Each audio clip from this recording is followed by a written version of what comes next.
Hello guys, welcome back to my channel. तो आज का ये जो व्लॉग है, ये बहुत लोगों ने मुझसे बोला कि तुम स्पीति वैली गए थे तो वहाँ का तुमने व्लॉग नहीं बनाया। वहाँ का व्लॉग हम इसलिए नहीं बना पाए क्योंकि हमें बहुत ज़्यादा ट्रैवल करना था और मैं बाइक पे सोलो राइड कर रहा था। तो अब मैंने जो भी अपने फ़ोन से वर्टिकल शॉट्स लिए हैं तो मैं आपको दिखाता हूँ और हम पूरी राइड के बारे में बताते हैं कि हम कहाँ कहाँ गए थे, कहाँ कहाँ हमने स्टे किया था और कितना खर्चा आया। तो चलिए आपको बताते हैं। तो सफ़र की शुरुआत हमने हल्द्वानी से की। हम हल्द्वानी से हरिद्वार होते हुए सब पहले दिन चंडीगढ़ गए और हमने चंडीगढ़ में स्टे किया। स्पीति वैली जाने के दो रूट हैं, एक शिमला होते हुए आप जा सकते हैं और दूसरा मनाली होते हुए आप जा सकते हैं। स्पीति वैली जाने के लिए शिमला वाला रूट काफ़ी अच्छा है, ये साल के 12 महीने खुला रहता है।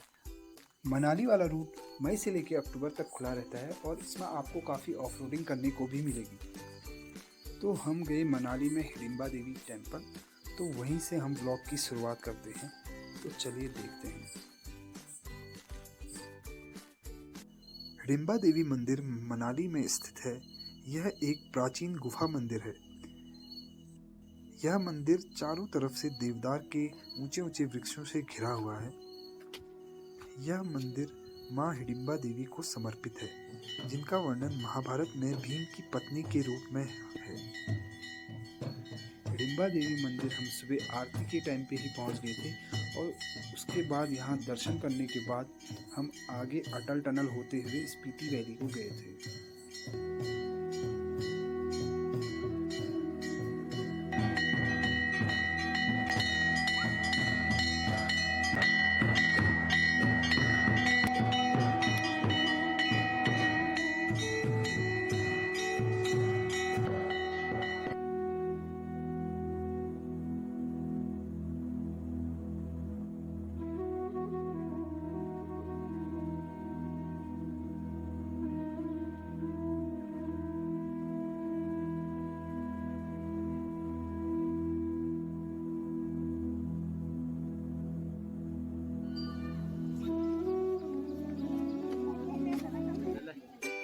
मनाली से टैंक फुल करा के अब हम निकल चुके थे अटल टनल की ओर।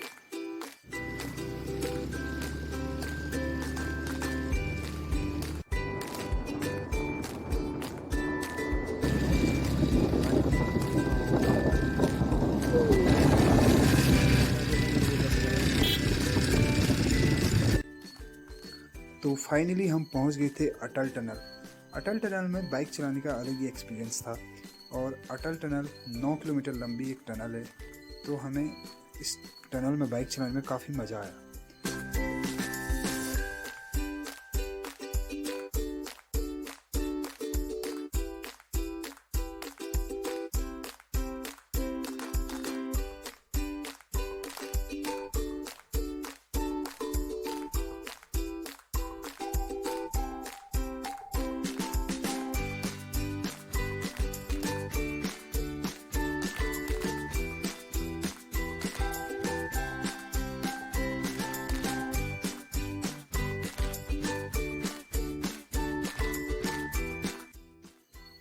अटल टनल से बाहर निकलते ही हमने नाश्ता किया और उसके बाद आगे की जर्नी स्टार्ट हुई।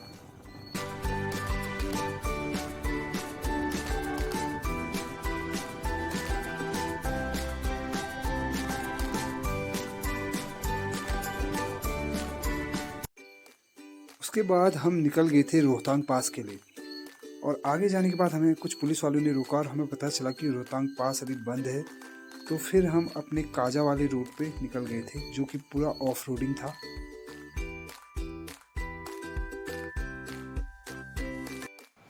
अब हम निकल चुके थे काजा वाले रूट पे और जिसमें हमें करनी थी 80 किलोमीटर की ऑफ रोडिंग। इस रूट पे ऑफ रोडिंग तो थी ही और काफ़ी सारे वाटर क्रॉसिंग और ग्लेशियर्स को भी पार करना था और ये काफ़ी चैलेंजिंग था हमारे लिए, क्योंकि हमारे पास स्कूटी और पल्सर 150 जैसी बाइकें थी। इन सब के बावजूद भी हम रुके नहीं और चलते रहिए अपनी मंजिल की ओर।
तो नहीं आ रहा ना फिर।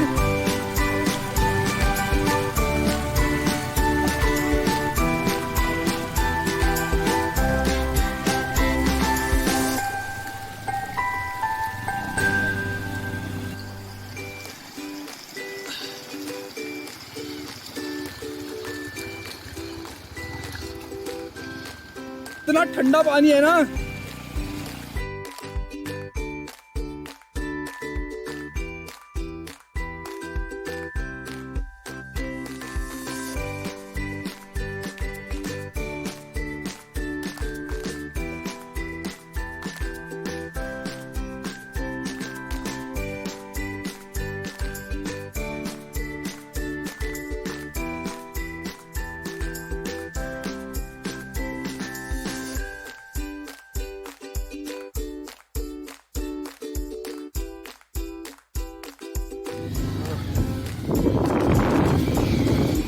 चल दोबारा,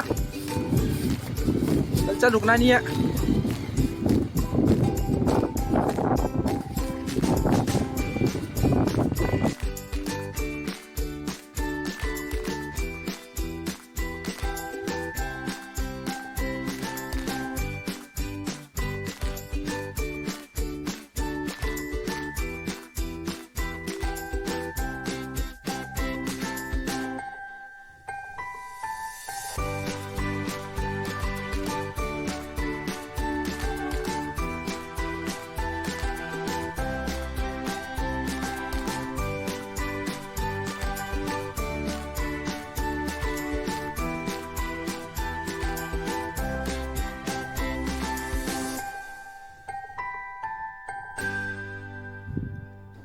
उसके बाद हमें मिली एक खूबसूरत सी लोकेशन, तो हम वहाँ पे थोड़ी देर के लिए रुक गए, वहाँ पे फ़ोटोज़ वगैरह क्लिक करी और वीडियोज़ बनाए। ये जगह काफ़ी ऊंचाई में थी, तो हमें थोड़ी बहुत सांस लेने में भी दिक्कत हो रही थी, तो हम ज़्यादा देरी न करते हुए निकल गए थे आगे की ओर। कूदो कूदो कूदो कूदो बेटा कूदो। ओ फ्रेंड्स, स्टेडी गो, चल कर, चलो बेटा चलो।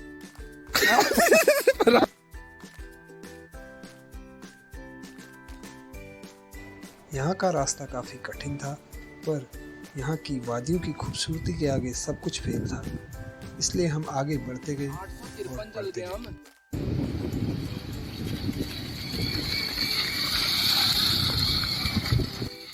यहाँ पे वाटर क्रॉसिंग काफ़ी ज़्यादा थी और पंकज को बार बार मेरी वीडियोस बनानी पड़ रही थी उतर के।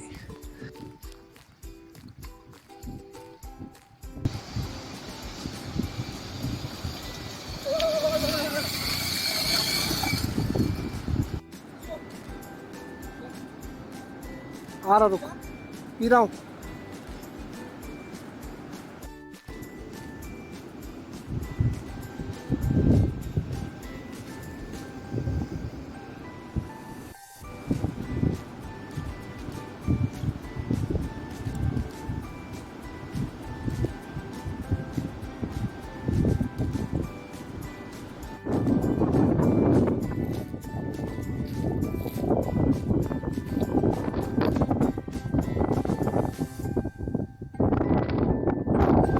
तो हमारे राजा फुलारा जी आ चुके हैं, पूछते हैं उनसे कैसा लग रहा है उनको।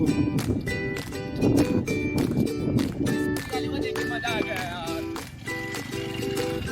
वो स्कूटी वाले में देख के मजा आ गया, इलेक्ट्रिक वाले की दौड़ रहा हूँ। वो लोकल वाला होगा।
बस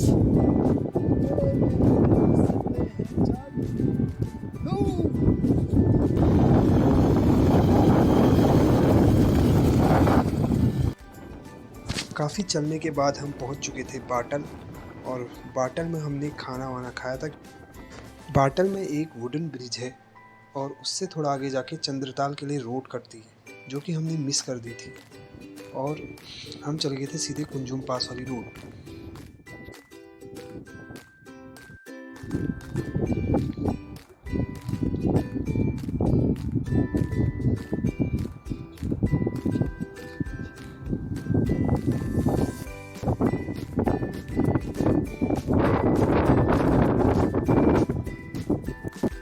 शाम होने वाली थी और ठंड भी काफ़ी बढ़ गई थी, और हम चप्पलों में ड्राइव कर रहे थे, तो बर्फीले पानी से पैर हमारे सुन्न हुए थे। और जैसे कि आपको पता ही है, कुंजुम पास काफ़ी हाई एल्टीट्यूड पे है, 15,059 फीट की ऊंचाई पे है। इतने कठिन रास्ते को पार करने के बाद जब आप टॉप पे हो तो सेलिब्रेशन तो बनता ही है।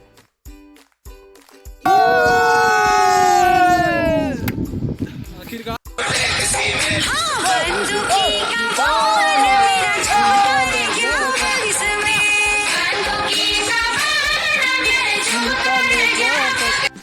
फिर हम पहुंच गए थे कुंजुम माता के मंदिर में, और रात होने वाली थी, तो हमने डिसाइड किया कि काजा न जाके आज दूसर में ही स्टे किया जाए। कुंजुम पास से आगे जाने के बाद जब हमने ऑफ रोडिंग ख़त्म की तो रिएक्शंस कुछ ऐसे थे। जय हो, पहुंच गए हम। ये देखने के लिए तरस गए थे हम। आगे खड़े। इतनी खुशी मुझे आज तक। उधर खड़े हो, और 50 रुपया कट ओवर एक्टिंग के वजह जो दिख नहीं रहे, फ्रेम में नहीं आ रहे हो दोनों। फाइनली पहुंच गए हम रोड पे।